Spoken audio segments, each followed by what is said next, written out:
You're listening to Big World Network.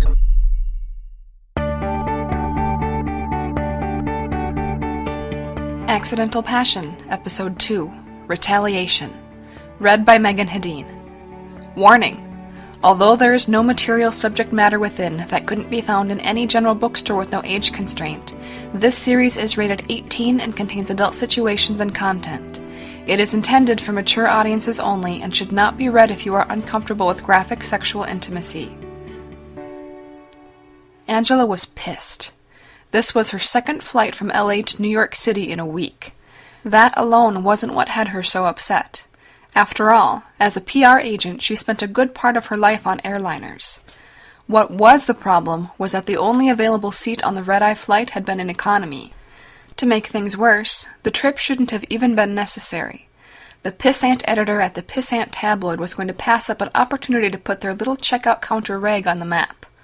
As she made her way through the LaGuardia terminal and out to the street level to get a cab into the city, Angela felt her irritation grow even more as she got into the queue for a cab. And to think I let that greaseball of an editor fuck me. Later, climbing out the back of the cab in front of the office tower, Angela ran a hand down her thigh, straightening out any wrinkles in her short gray skirt. Making her way up to the 6th floor where the tabloid offices were, she entered the large editorial offices, filled with desks, computer, and phone cords everywhere, and no cubicle walls. The far side of the room was lined with small glass offices, each with a window allowing the morning sunlight to stream in. Scanning the offices until she spotted him, Angela walked purposefully through the center of the open office, weaving her way around the desks. More than a few eyes were on her, a combination of her short skirt and svelte figure, and the fact that she was obviously gunning for their editor's office with significant poise. Reaching the open door, with many eyes in the noisy outside room still on her, Angela walked in, high heels clicking on the floor, causing the editor to look up from his computer. "Angela!" Ignoring him with no greeting, she walked right up to him and slammed a copy of the previous day's edition onto his desk, making a loud enough slap that those at the desks just outside the office were able to hear it.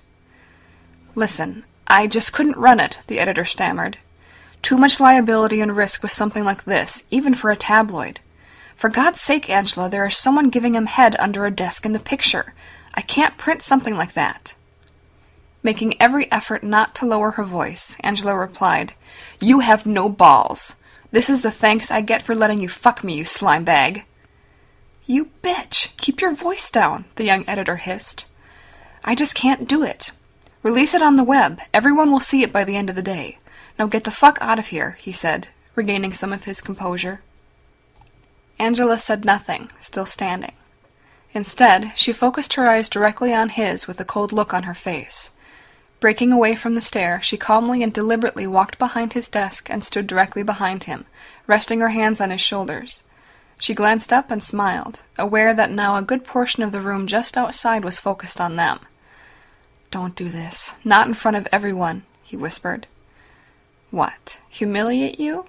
Emasculate you in front of your editorial staff?" She laughed. "Run the picture, baby," she finished, as she ran her hands down the front of his chest over the striped color shirt he was wearing with no tie. "I don't want it to leak on the internet. I want you to publish it." "I just can't," he whispered, glancing up the office outside his door and all the nearby eyes on him. Angela replied in a very loud voice, "Or would you rather I tell everyone where you ask me to stick my finger in you when we fuck?" She noticed several people outside the office trying to hide the smirks on their faces. "Get out of here," he hissed. Leaning down to his ear from behind him, Angela whispered, "Run the picture tomorrow." She slid both of her hands down from his chest to his crotch and found him over his khakis, rubbing until she could feel him growing hard almost immediately. Once again she was amused at how easily a 20-something man could be aroused. She had just humiliated him in front of his staff, and seconds later he was hard from her fondling. "I just can't do it. I'll be fired," he replied softly. Angela visibly sighed next to his ear as she used every bit of slack in his khakis to grip his hard cock, and squeezed it with all the strength she had in her hand.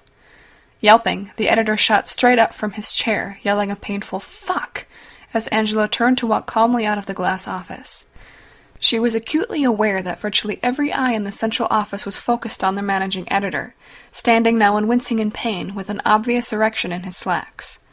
"You bitch! Don't ever ask me for another favor," he called after her as she walked out with no reply. Ryan gave his corporate jet one last look as he closed the entry door from the outside.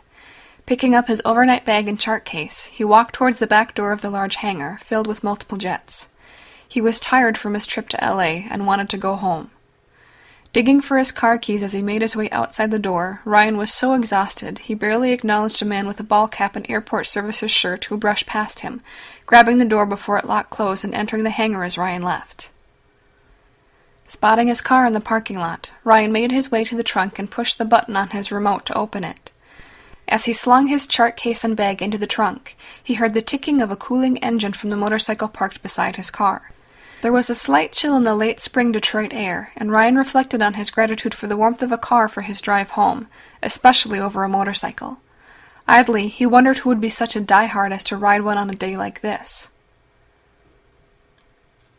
Rick scanned the large hangar to make sure no one had taken any notice of him. To his relief, the hangar was empty except for one mechanic working on a turboprop aircraft on the far side from the door. The man never even looked up at him. Spotting the citation jet he was looking for, he made his way through the tightly packed aircraft in the hangar until reaching it. "You don't deserve a girl like Kim," he spoke softly to himself as he pulled a tool out of his back pocket.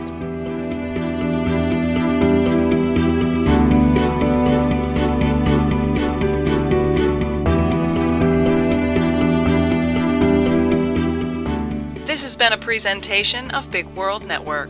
Visit us on bigworldnetwork.com for more free weekly series, or follow us on Facebook and Twitter. Thanks for listening.